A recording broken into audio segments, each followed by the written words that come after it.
Well, hello. It's wonderful that we are here. It's July 23rd. The sun's shining. We're in Osgood, and I'm here tonight with Gary Jans, a member of our BMW Motorcycle Club of Ottawa, and even more significantly, co-founder of the Ride for Dad. The BMW Motorcycle Club of Ottawa is so important because you folks have joined our fight against prostate cancer 20 years ago. You have, for the next few weeks, you can find your friends, get them to make a donation to you, and we've got to raise money to fight this prostate cancer.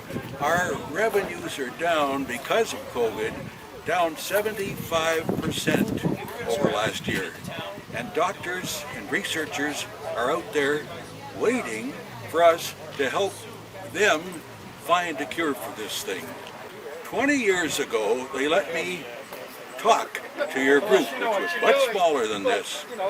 And 20 years later, we have raised millions of dollars in the Ottawa area because of the fact that the BMW Club jumped on board and said, we're going to support that.